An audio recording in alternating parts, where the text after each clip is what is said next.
Hello family. Welcome to Morales Stories, your home for gripping African tales. Don't forget to like, subscribe, and comment. Now sit back and enjoy the drama. Evelyn's kitchen smelled of smoke-blackened pots and sweet herbs. Early morning sunlight filtered through lace curtains, painting a lacy pattern across the spotless oak floor. She stood at the wide countertop, carefully stirring a great black-leaded cauldron of stew that bubbled like a cauldron of memories. Every few moments she lifted the lid and inhaled deeply, closing her eyes as if greeting an old friend. She had polished her last spoon only moments before. Now, inviting gleams of reflected light danced off the silverware laid out on the table in meticulous rows, 3 full settings, each with polished knife, fork, spoon, and a wine glass that sparkled like a dewdrop. A pair of lit beeswax candles cast a honeyed glow over everything, and a single framed photograph, Evelyn and her late husband on their wedding day, stood sentinel at the table's head.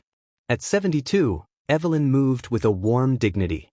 Her deeply lined face bore the map of a life brimming with tenderness, a crooked smile that never quite faded, soft kindly eyes, and hands that worked magic, kneading dough as if coaxing comfort out of flour, coaxing laughter out of her family. Today, she was nervous in a way she hadn't been since that wedding day 50 years ago. She glanced at the clock, a heavy brass timepiece on the windowsill, and thought of David. Only child, corporate finance manager, distant but dutiful. He hadn't set foot in this humble home for 14 months. And then there was Chantel, his wife, beautiful, glamorous, already struggling under the weight of her first pregnancy. Whispered voices in church said Chantel came from a world far removed from country kitchens and heirloom recipes. Evelyn lifted the lid one last time and checked the stew's heart, tender chunks of beef, russet potatoes, carrots, and a secret blend of garlic, thyme, and cinnamon, all slow-simmered until they melted into velvet. She ladled a small, careful taste onto a spoon. The warmth spread through her mouth, bringing back laughter-filled kitchens of the past. Her husband's gentle teasing, David's sticky-fingered attempts to help, her mother's proud nod. "There," she murmured, setting the spoon aside. "May it be as good as they remember." She arranged 3 bowls in a neat arc at the center of the table. Each bowl had been washed, rinsed, and dried with loving care.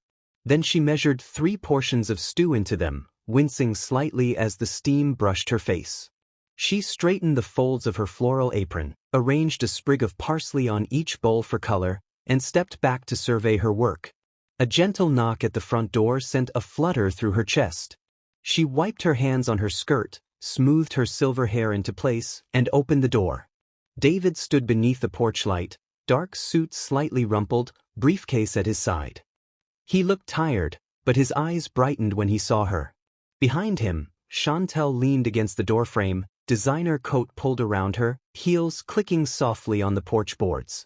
She carried a small embossed gift bag, but it was the expression on her face that stopped Evelyn's heart cold. Chantel sniffed the air once, dramatically.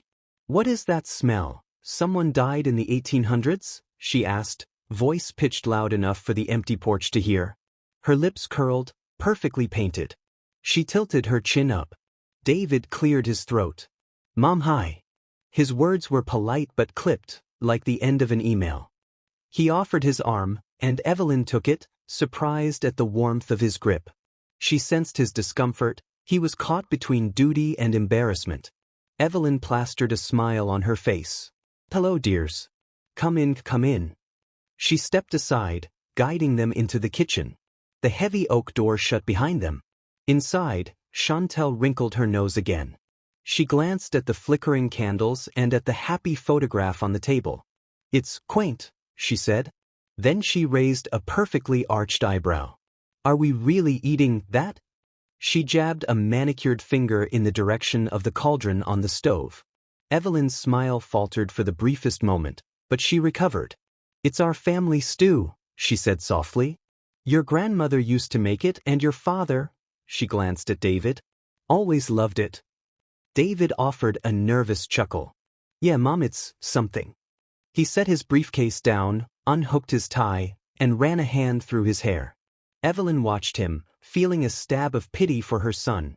torn between wife and mother, burdened by ambition. Chantel rolled her eyes. I'm starving, obviously. But if that smells like Grandma's recipe, I'll pass. Maybe I'll order sushi.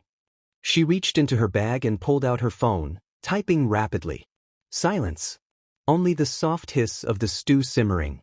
Evelyn set down the folded napkins and retrieved the 3 bowls from the countertop. She placed the first at David's spot, the second in front of Chantel, and the third for herself. She waited for some acknowledgement, some small sign of gratitude, and was met only by Chantel's cold stare. David shifted in his chair. Tell me how work is, Mom. Relief bloomed in Evelyn's chest. It's peaceful here. I've spent my mornings tending the garden, picked fresh herbs today, as you see. She gestured toward the steaming bowls. Chantel sighed theatrically. I'm fine, really. She pushed the bowl away so forcefully that spoon and parsley garnish tumbled onto the table. I'll just have salad at the cafe down the road. David winced. Hey. Evelyn rose calmly. It's all right, Chantel. She placed a hand on the girl's shoulder. It's not to everyone's taste. She turned and began clearing the bowls and spoons, her fingers trembling so slightly Evelyn feared they might betray her calm. Chantel rose, draping her coat over a nearby chair. I really should sit this one out. But David, darling, if you want some, go ahead. I'll wait. David sank his chin into his chest. Evelyn knelt beside him, gathering the bowls. Eat, sweetheart. She laid one before him anew. It's your favorite. He picked up the spoon, closed his eyes, and tasted. His face softened. He swallowed. This is perfect. Chantel scoffed, tracing a delicate fingernail on her phone screen. How polymery. Evelyn stood, placing the empty bowls into the sink. She turned to face them both, voice unruffled. I'm glad you enjoyed it, David. And Chantel, I hope you'll come around someday. Chantel shrugged. If you whip up a steak and kale salad next time, maybe. Evelyn simply nodded. She dried her hands, then refilled the kettle and set it to boil. As the silver teapot began to hiss, she reached for the old photograph on the table, tracing the outline of her younger self and her husband. A faint smile graced her lips. Behind her back, David murmured, Sorry, Mum. But then he caught Chantel's eye and fell silent, guilt trading places with fear. Evelyn heard only the gentle gurgle of the kettle. She turned to leave the kitchen, steeling herself. They didn't know how precious this moment of generosity was, how much she'd poured into every simmer, every stir, every polished spoon. But she would let tomorrow decide whether to beg their forgiveness, or to chart a new course entirely. Outside, the wind whispered through the magnolia tree. Inside, 3 bowls sat, cold and untouched, one for her son's wife, one for her dutiful son, and one she had tasted only once. No laughter had echoed here tonight. But in the quiet, Evelyn could still hear her mother's voice. Feed with love, and trust that love will feed you in return. And somewhere in that line between duty and defiance, Evelyn felt a curious certainty. The next bowl she filled might not be meant for them at all. Evelyn rose before dawn the next day, her mind restless with the memory of last night's uneaten dinner and the stinging remarks that had cut deeper than any blade. The sun was just a pale glow on the horizon when she tiptoed into the kitchen, feeling the familiar comfort of her worn wooden floorboards underfoot. She lit the lantern by the stove and set out to prepare a second dinner for David and Chantel, one she hoped would show them the warmth of her home and her heart. First, she kneaded dough for fresh, golden rolls. She had risen early to gather flour from the pantry, measuring with a steady hand even as worry fluttered in her chest like a caged bird. The dough smelled of yeast and promise as it rose under a cloth. Then she went to the garden, picking bright carrots, zucchini, and bell peppers. She chopped them into neat cubes, tossing them with olive oil, rosemary, and a pinch of sea salt before roasting them until their edges curled and caramelized. Meanwhile, the stew, her family's ancient recipe, simmered on the back burner, a faithful companion that whispered of memories. Her mother stirring the pot beside her, her husband's laughter at the table, young David's sticky fingers reaching for another spoonful. Evelyn ladled the stew into a bowl and tasted it, letting the familiar warmth comfort her. It was perfect. By late afternoon, the table was set, a crisp linen cloth, 3 place settings of her best china, the polished silverware lined like sentinels, the candles nestled into gleaming brass holders. The fresh bread glowed in a basket lined with a checked napkin. A wooden platter held the roasted vegetables, their colors as vibrant as a painter's palette. And at the center, 3 bowls of stew, steam curling upward like gentle prayers. At 6, the doorbell rang. Evelyn smoothed her hair and opened the door. David stepped in first, warm smile in place. "Hi, Mom." Then Chantel entered, eyelashes dark against fair skin, designer coat draped elegantly over her arm. Evelyn offered them tea with trembling hands, but they declined. Instead, they sat at the table under the low candlelight. "Everything looks nice," David said, voice gentle. He glanced over at Chantel, but her arms were crossed and her expression cold. Evelyn poured water into their glasses, then took her seat. She began with the rolls. "These are fresh from the oven, warm, soft."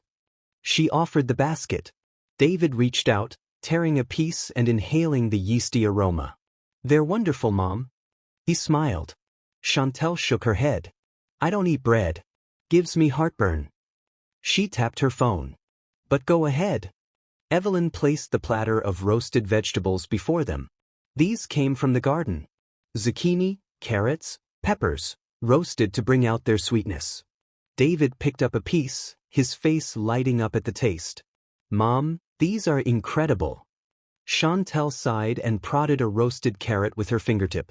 "Looks like prison slaw." Evelyn's cheeks warmed, but she maintained her calm. "It's just vegetables, dear. Some people enjoy it." She slid the stew bowls into place. "And the stew, your father's favorite." David picked up a spoon and tasted, closing his eyes with delight. "Just like I remember." Chantel lifted her spoon, eyed the stew, then let out a soft laugh. "Seriously, what do you call that?" "Soup for prisoners," she said, voice dripping sarcasm. She pushed the bowl away aggressively, the polished wood of the table scraping with a sharp click as she leaned back in her chair. David cleared his throat. "Chantel," he began, but she cut him off. "It smells like damp moss and old boots." She tapped her fork against the rim. "I'm just not hungry for whatever this is. I'll order sushi." David exhaled, running a hand through his hair. "You know she's hormonal." "Maybe." "Don't," Evelyn whispered, softly but firmly. She rose and began to clear the table, sliding the untouched plates into piles. Her fingers shook slightly as she stacked the bowls. Chantel smirked. "I guess some traditions need updating." She leaned back, crossing her arms. "I'm sure the blogosphere would love a piece on country kitchen fails." David's face paled. He opened his mouth but said nothing. Evelyn's hands paused over the sink. For a moment, candlelight caught the edge of her silver hair. Then she resumed washing the dishes, each plate gliding under her careful touch. As water cascaded over the bowls, Evelyn's mind drifted. She remembered a photograph tucked away in a drawer. David as a boy, rosy-cheeked and giggling, standing in knee-deep snow beside her. She and he wore woolen scarves and mittens. His tiny hands hovered over a pot on a makeshift stove, steam rising in a swirl of cold air. Laughter had rung between them that day when an errant breeze sent a wave of snow onto her parka. She had scooped him up, burying both of them in white powder until they tumbled, breathless, into fits of laughter. She shook her head as though to clear the memory. She finished rinsing and set the dishes in the drainer. Then she wrapped a towel around her shoulders and took the photograph from her apron pocket. She traced David's cheek with a trembling finger. The world had once been simpler. At last, she turned to face the room. The table was bare but for the candles, which flickered low. David watched her, guilt and regret clouding his expression. Chantel scrolled through her phone, oblivious. Evelyn walked back to the table and retrieved her purse from a side chair. She met David's eyes. "I'm going to bed," she said quietly. Then she slipped out of the chair and left the dishes behind, stepping into the hallway so softly it was as though she had vanished. David sprang from his seat. "Mom, wait." But she did not answer. Chantel rolled her eyes. "Typical." She stood and smoothed her hair. "Let's go home." David hesitated, looking at the candlelight. Then he crossed the room and blew out the candles one by one. Shadows swallowed the warmth. He turned to call after his mother, but the hallway lay empty. In the silence, Evelyn vowed that she would not let her life, and her home, be defined by scoffs and scorn. She would honor the memories of love stirred into every pot, of laughter shared in simpler times. But she would also chart a course forward, on her own terms. Tomorrow, she thought, wiping a tear from her cheek, would be different. Late that night, Evelyn lay awake in her narrow bed, the photograph clutched to her chest. She listened to the hush of the old house, each creak of the floorboards sounding like a confession. Memories drifted back, David's laughter echoing through the kitchen, his small fingers brushing flour from her apron as she laughed and tried to chase him away. She recalled her husband's gentle voice telling her, "A kitchen is more than pots and pans, it's the hearth of a home," comfort in those words. She kissed the old locket at her neck and placed it carefully on the bedside table. Closing her eyes, she vowed that tomorrow would be different. She would cook not to win approval, but to nourish her spirit. No whisper of mockery would ever dim the rich flavor of her love again. With that promise, her breathing slowed, and sleep carried her into dreams bright with hope. Evelyn woke before dawn again, sleep eluding her like mist slipping through fingers. Last night's cold kitchen still burned behind her eyelids. She sat up in bed, heart pounding against her ribcage, and listened to the hush of the old house. Somewhere beyond her closed bedroom door, the wind sighed through the shutters. She swung her legs to the floor, the wood cool beneath her bare feet, and rose. Her first steps were automatic. She crossed the narrow hallway to the linen closet, the door's pale paint peeling at one corner. For decades, that closet had held sheets, towels, and spare blankets. But today, Evelyn's purpose was different. She reached up to the top shelf and retrieved the battered cardboard box she had stashed there years ago. Its lid was taped shut with yellowing masking tape and scrawled in fading ink. Letters, recipes, savings. She carried the box into her small kitchen and set it on the round table beneath the window where morning light pooled like honey. She knelt and undid the tape, the paper rustling under her fingers. The lid came off, and a faint scent of lavender sachets, mothballs, and old paper drifted into the air, nostalgia incarnate. Inside lay a stack of handwritten letters tied with frayed ribbon, a leather-bound notebook with yellowed pages of recipes in her mother's elegant script, an enamelware mug containing an old bank passbook and a handful of faded photographs, and at the bottom, a folded cotton apron, the pale floral pattern now dulled with age. Evelyn's hand trembled as she lifted the letters. They were dated decades ago, beginning in her courtship with John, her late husband. The first letter, postmarked in 1968, bore his neat block handwriting, "My dearest Evelyn, I remember your laughter as you stirred my mother's stew, the secret ingredient that made me fall in love with you." Her breath caught. She unfolded it and let the words wash over her. Youthful promises of devotion, encouragement through hard times, simple breakfasts in their cramped first apartment. One by one she read the letters. In each, John described his day, long hours at the mill, his humble pride in her homemade bread, his longing to build a home that smelled of stew and hope.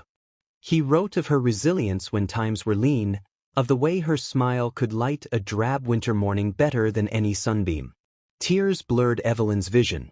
She pressed the ribbon between her lips and closed her eyes. She remembered exactly how he looked in their cozy kitchen then. Suspenders over a crisp white shirt, hair dark and shining, eyes full of gentle mischief. She remembered the day he traced the recipe into her mother's notebook, copying every drop of melted butter, every pinch of secret spice. That notebook represented years of laughter and love sealed into ink. She touched the fraying leather cover and removed it, placing it gently on the table. Opening the book, she studied the first page, Grandmother Ada's Saturday Stew. Underneath, her mother's spidery handwriting detailed ingredients Evelyn had practically memorized. Onions caramelized to gold, garlic crushed into a fragrant paste, beef slowly simmered, and a final flourish of cinnamon and allspice. In the margin, her mother had scrawled, "For Evelyn on her wedding day, may it sustain her always." Evelyn's chest tightened. She tucked the letter bundle and recipe notebook aside and reached for the enamelware mug.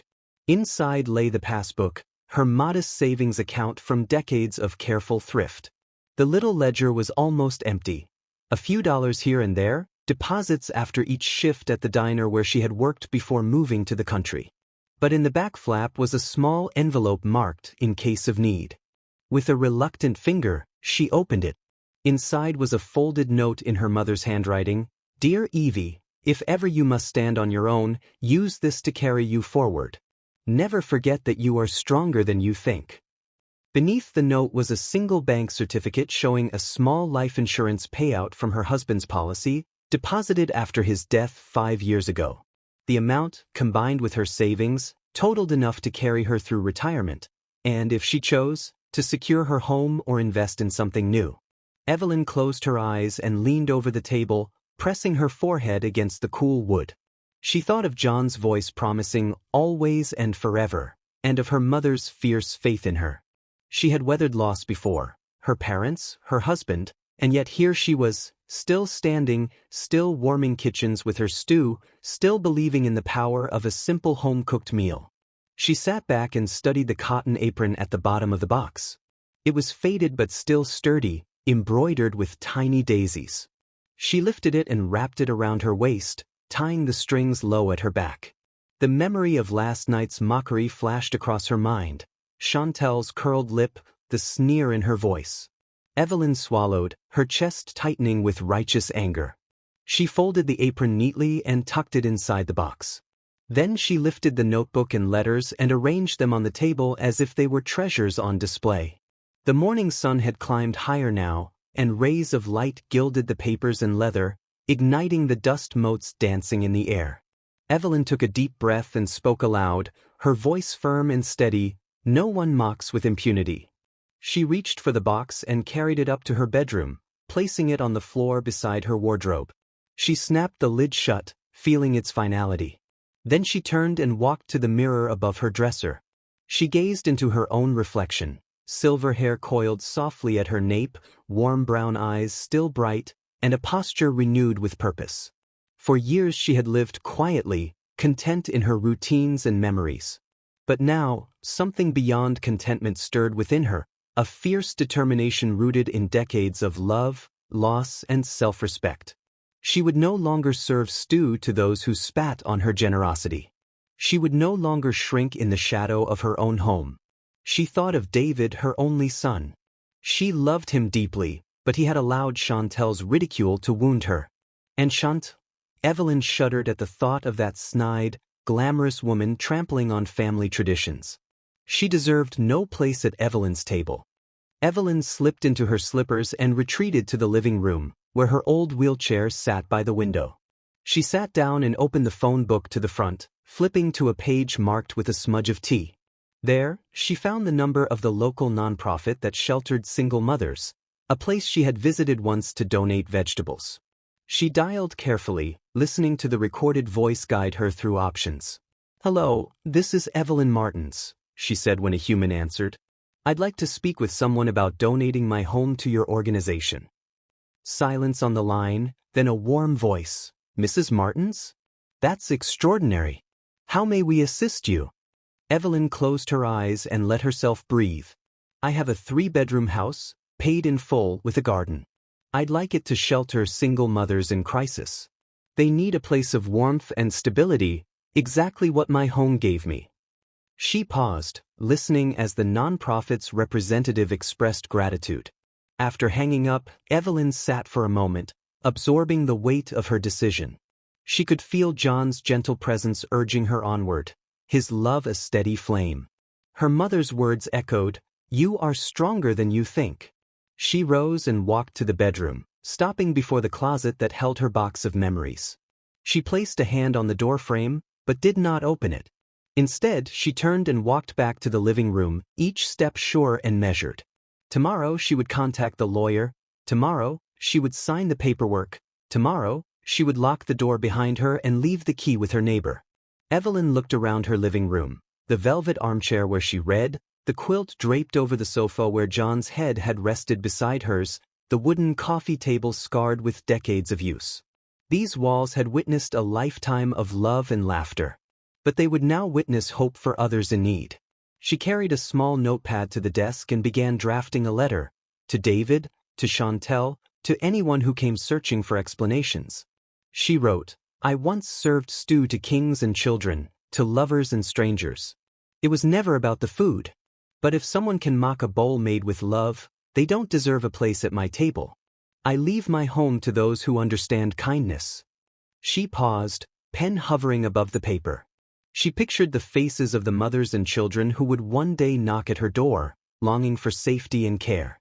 Her smile was gentle and full of love. Folding the letter, she placed it inside the box of memories alongside the recipe notebook.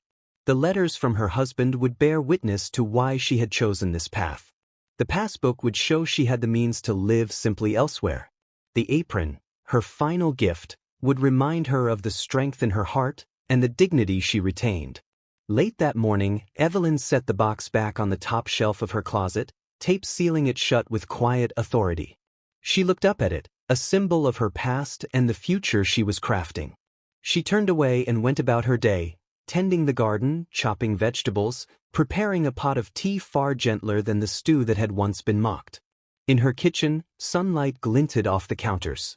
She inhaled deeply and smiled, for she knew that tomorrow, before sunrise, she would be gone, and a new chapter of her life would begin. And as she carried the tea to her favorite armchair, she whispered to herself, "Love is stronger than mockery." Evelyn sat, savoring the tea's warmth. The dusty box of memories rested high above her head, closing one chapter of her life, and opening another, unbound by ridicule, full of purpose, and seasoned with the wisdom only time can bring. David stirred first, eyelids heavy as damp cloth, the morning light a gray smear across the ceiling. He blinked, trying to recall the events of the previous night, his mother's cold dinner, Chantel's scornful laughter, Evelyn slipping away before he could apologize. He sat up, spine stiff, and glanced at the bedside clock. 9:17 a.m. "Chantel?" he called, voice hushed. No answer. He swung his legs over the edge of the guest bed and padded across the hallway to their room. The door stood ajar. Inside, the sheets were rumpled where Chantel had slept, but she was gone. He hurried back into the hallway, heart stuttering. "Mom?" he whispered, hurrying to the living room. The front door stood wide open, curtains fluttering as if in a sigh. A thin breeze carried the faint scent of lavender. Evelyn's favorite armchair sat empty. The small wooden table beside it held only a half-emptied teacup. The kitchen beyond was pristine. Counters wiped spotless, dishes stacked neatly in the drainer. Not a note in sight, not a trace of explanation. David's pulse pounded in his ears. He sprinted to the telephone on the hallway wall and dialed his mother's mobile. It went straight to voicemail. He tried the landline. No answer. Anxiety knotted in his chest. He pounded his fist on the table, rattling the teacup. "Chantel?" he called again, panic surging. He ran a hand through his hair and headed to her office on the first floor. She often worked from home. The door was shut. He knocked. No response.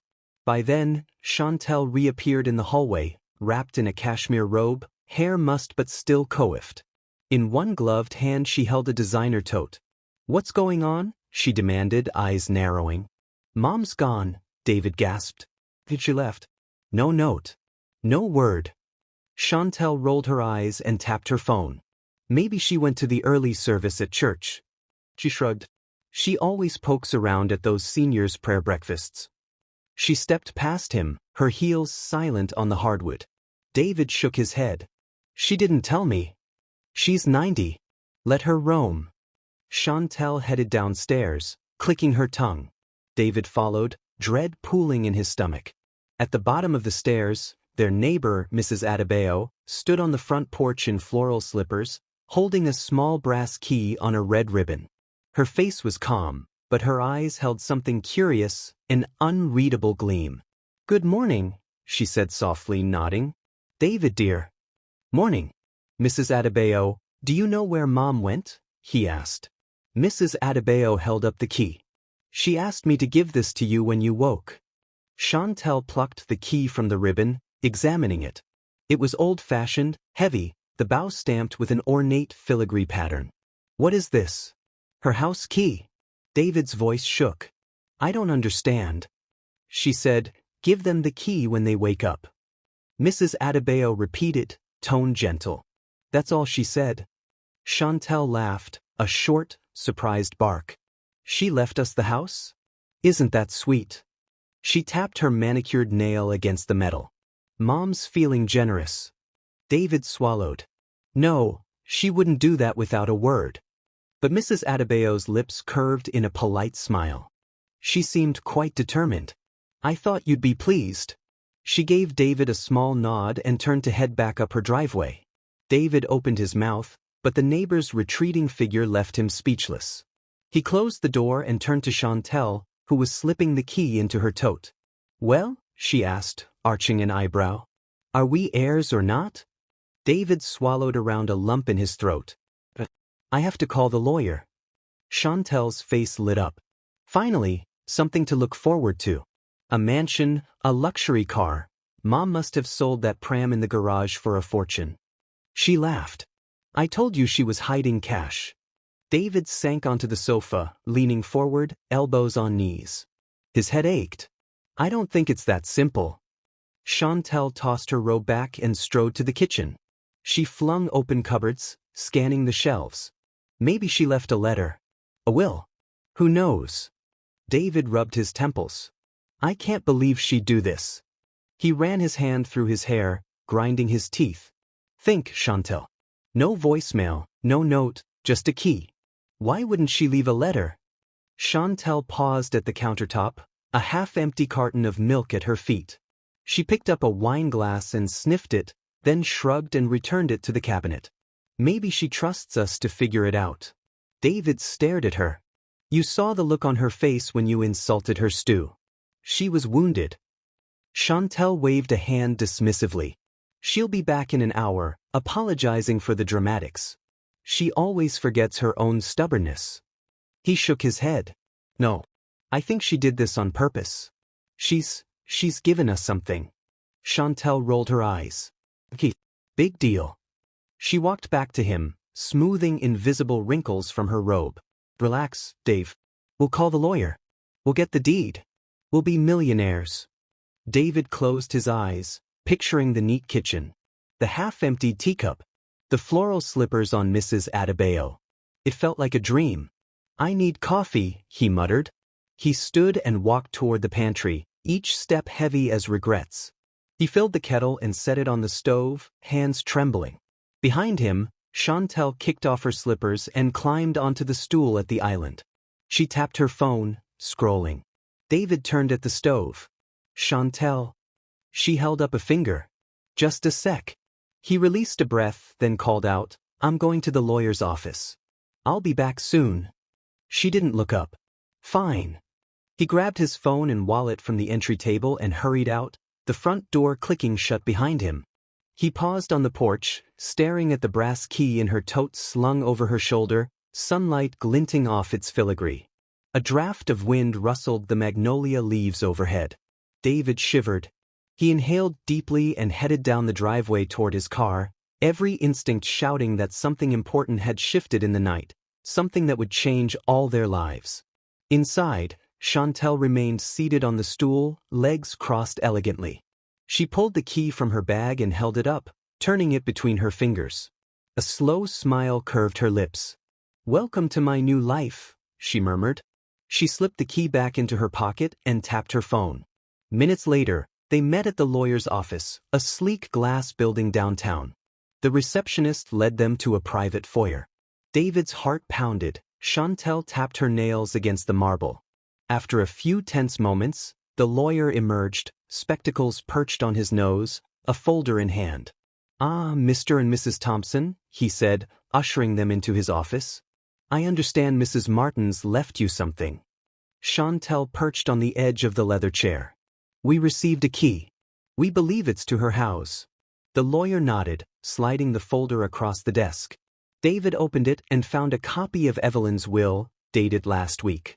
His breath caught as he read, I, Evelyn Martins, being of sound mind, hereby relinquish ownership of 123 Magnolia Lane to Life's New Beginnings Shelter, a non-profit corporation.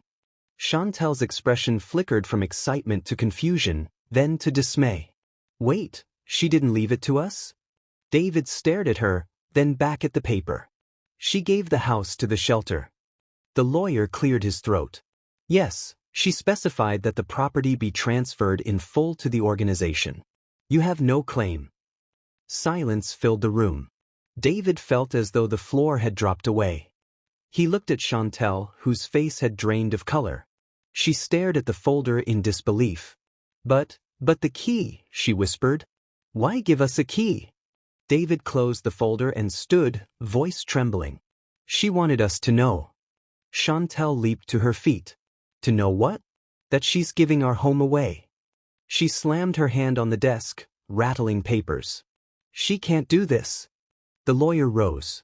Mrs. Martins is of sound mind. The will is valid. Chantel whirled on David. Your mother? How dare she? All this time I thought. David held up a hand, eyes misting. It's not about you, Chantel. It's about Mom. They both stood in the hush of the lawyer's office, the will lying open like a fissure between them. Outside, traffic hummed, oblivious. David folded the folder and handed it back. Thank you, he said quietly.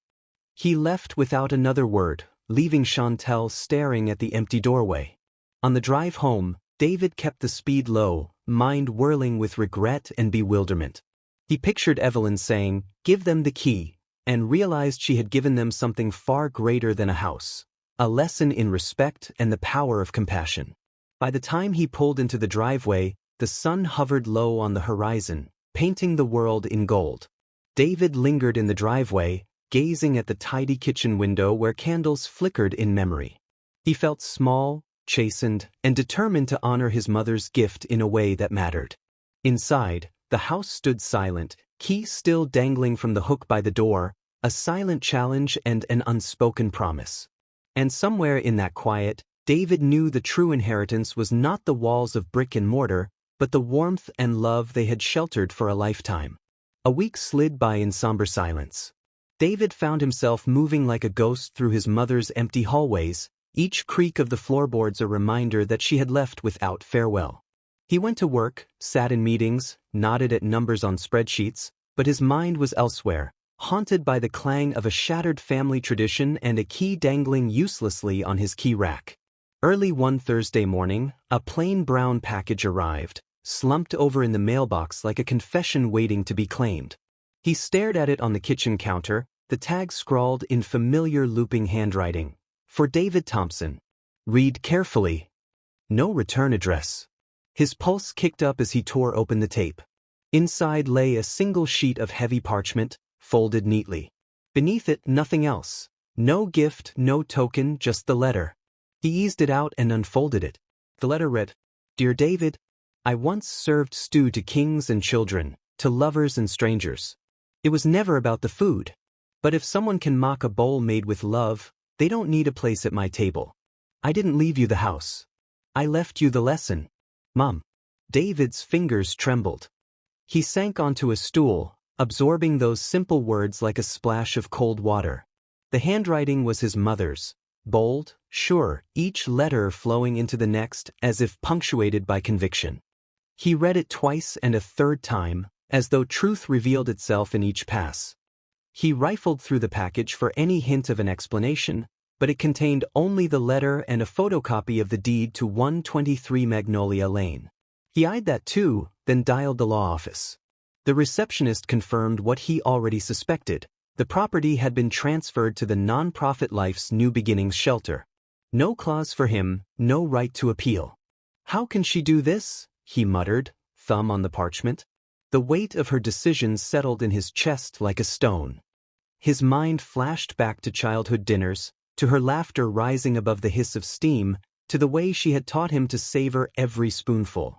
Now those memories rang with a sharper edge, love and loss intertwined in that handwritten message.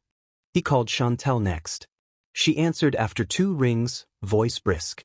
What's up? He told her about the package. In the background he heard traffic hum and then a soft click as she set him on speakerphone. "A letter," she said, tone of mild astonishment. "From your mom?" "Yes," he said, voice tight. He read her the text. She listened, silent. When he finished, she sighed. "Well, she sounds inspired," she said, and he winced at the faint sneer in her voice. "She's serious," he said. "She gave the house to the shelter."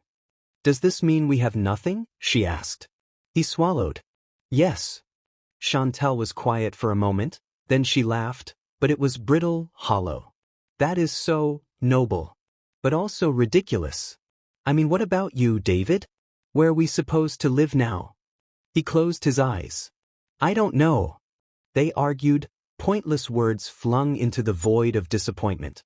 When he hung up, he stood alone in the kitchen, the letter pinched between thumb and forefinger. He pressed it to his heart. Later that afternoon, his phone buzzed repeatedly. He unlocked it to find alerts, tweets tagged #Stewgate, #StewStory, #KitchenQueen. A local blogger had discovered the saga. Elderly widow donates her home after daughter-in-law mocks her stew. The post went viral in hours. Comments poured in by the thousands, admiration for Evelyn's courage, scorn for Chantal's cruelty, heartbreak that David had been caught in between. David scrolled through the threads on his phone, heart beating so fast it was a drumroll in his ears. Screenshots of Evelyn's letter circulated, photographically crisp. Every subscriber seemed poised to take sides, 67,000 shares and counting. He felt his privacy evaporate, replaced by the glare of thousands of strangers. He closed the screen, ashamed. But then a message popped up on his feed, a story on the nonprofit's website, featuring Evelyn's portrait, a dignified smile and silver hair pinned back, and a link to how people could donate to her cause. Beneath it, comments swelled, "I want to volunteer, I'm sending my condolences, her stew tastes like compassion." He stared at that moment, tears streaming.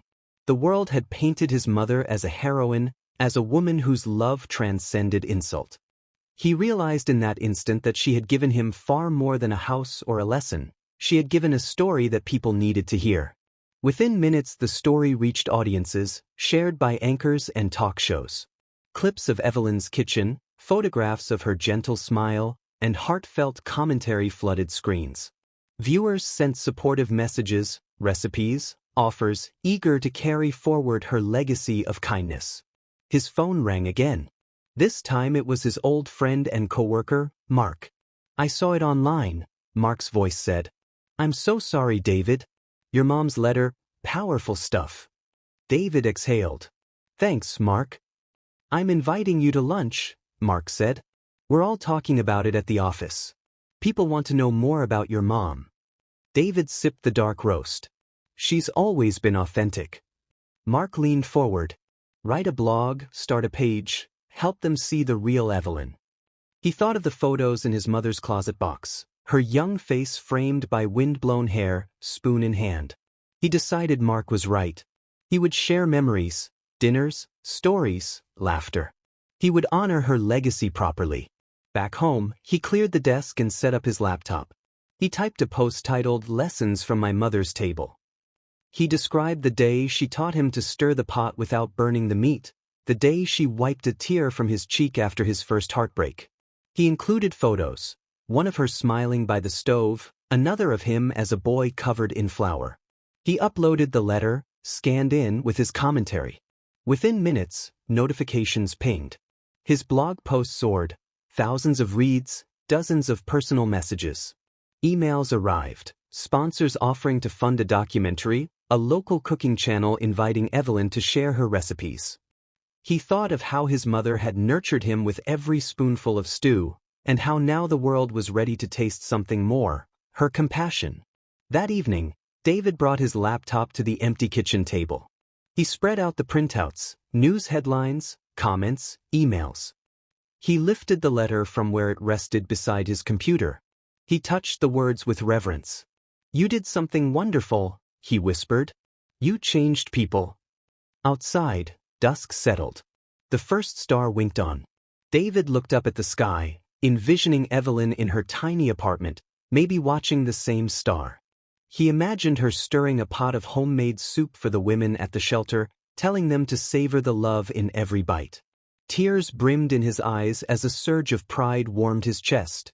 His mother had taught him to feed with love, and now that love was nourishing thousands. The silence around him felt alive, full of possibility. David folded the letter and slid it into his jacket pocket. Tomorrow, he decided, he would call the shelter and volunteer. He rose and flicked off the lights, letting the kitchen sink into darkness.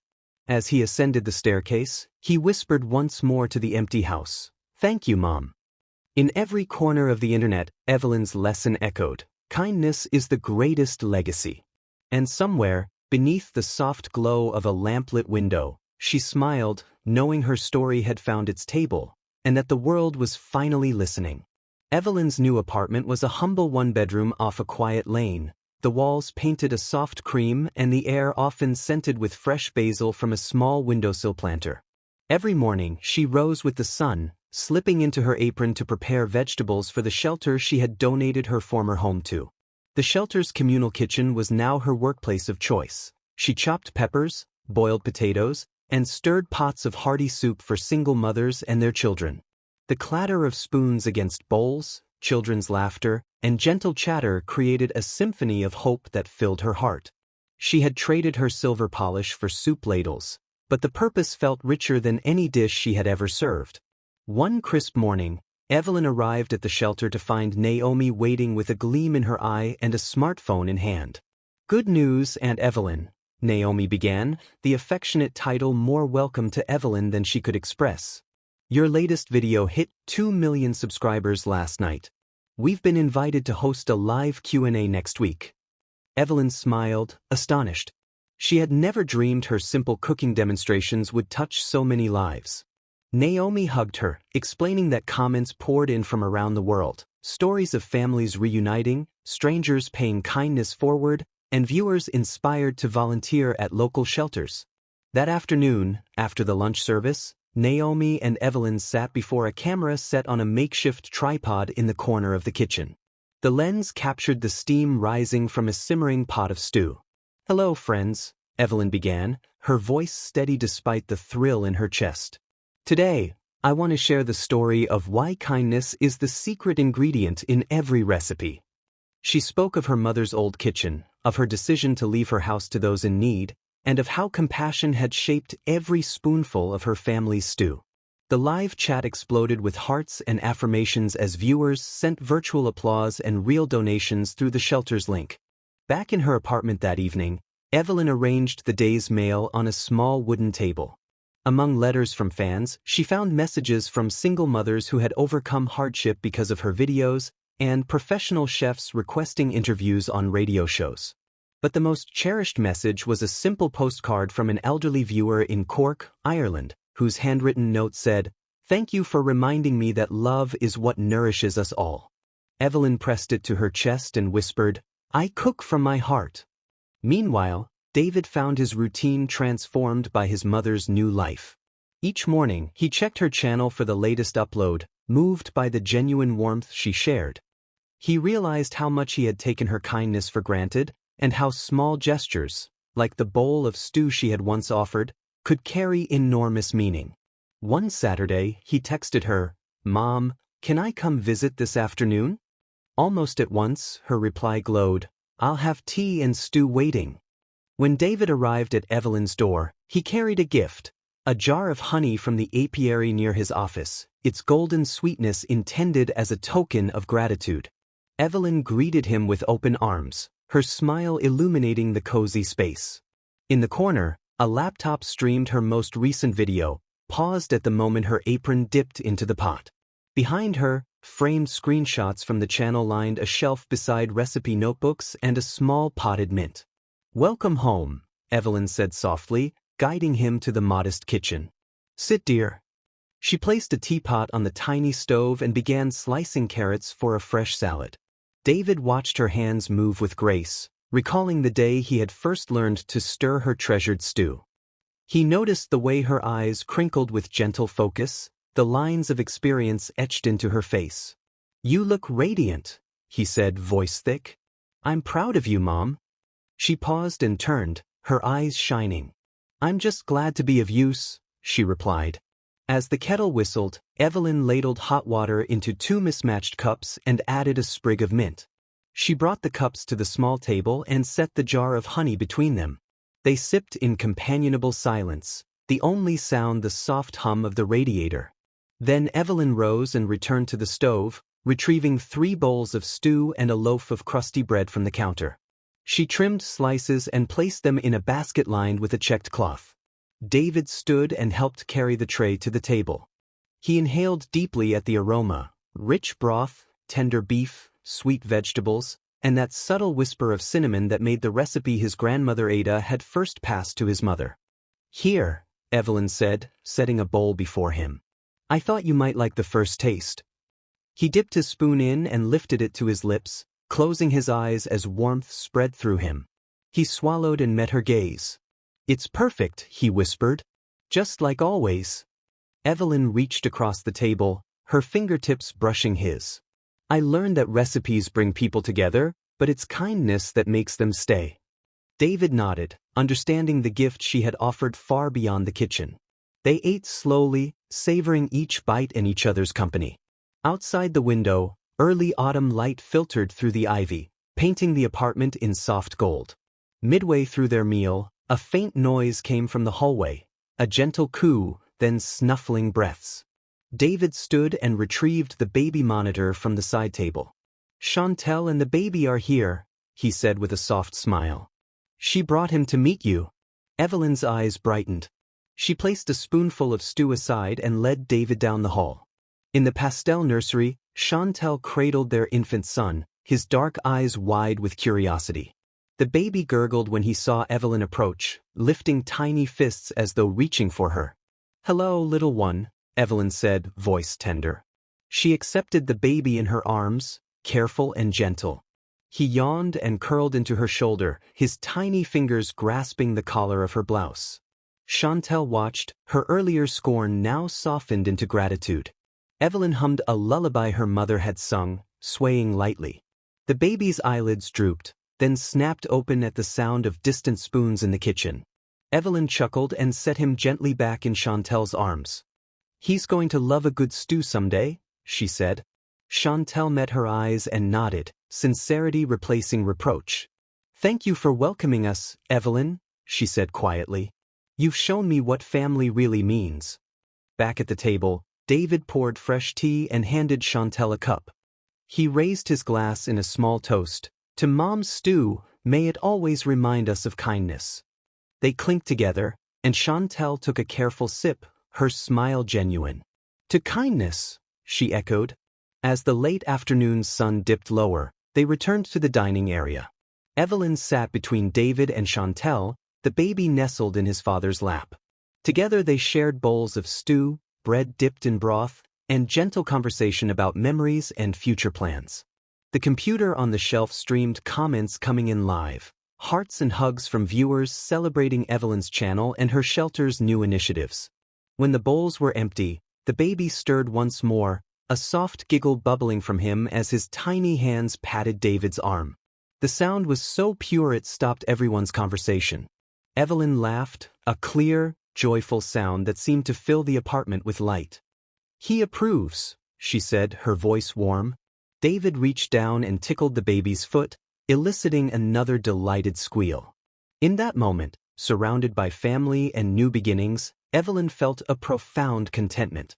She looked at the empty bowl before her, a simple vessel, now a symbol of connection and love. She squeezed David's hand and whispered, "This is a bowl worth remembering." David nodded, tears in his eyes, and together they listened to the baby's laughter echo softly down the hallway, a melody sweeter than any recipe she had ever passed down. And so, in a tiny apartment warmed by stew and spirit, an elderly widow found her greatest legacy, not the house she had given away, but the bowls of kindness she continued to serve, nourishing hearts wherever she went. The end. Love the story? Smash that like button, hit subscribe, and become part of the Morales Stories family. Your support helps us bring more powerful African tales to life. Thanks for watching. We can't wait to share the next one with you. See you soon.